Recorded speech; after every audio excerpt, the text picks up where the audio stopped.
அண்ணனுக்கு பொண்ணே கிடைக்க மாட்டேங்குது சாமி. அறிவு கட்டவனே, சாமி முன்னாடி இப்படி செருப்பு போட்டு வந்து நிக்கியே, உன் அண்ணனுக்கு பொண்ணு கிடைக்குமா? உன் அண்ணனுக்கு பொண்ணு கிடைக்க ஒரு பண்ணு கிடைக்காது சாமி. இப்ப சொல்லுங்க சாமி, எங்க அண்ணனுக்கு பொண்ணு கிடைக்குமா கிடைக்காதுன்ட்டு. கவலைப்படாத, உங்க அண்ணனுக்கு புள்ள வர நான் தாரேன். சாமி, எங்க அண்ணனுக்கு என்ன பொண்ணே கிடைக்கல, அதுக்குள்ளே புள்ள வர நேரம் சொல்லிக்கிட்டு இருக்கீங்க. உங்க அண்ணன் பண்ண பாவத்தை புல்லா கழிக்கிறதுக்கு ஒரு பரிகாரம் பண்ணணும். பண்ணுவீங்களா? ஒரு பொண்ணுக்காண்டி போருக்கே போறோம், ஒரு பரிகாரம் தானே சாமி, பண்ணிடும் சாமி.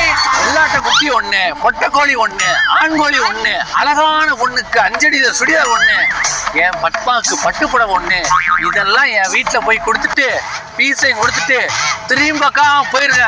10 நாள்ல உங்க அண்ணனுக்கு மகாலட்சுமி தேடி வரும்.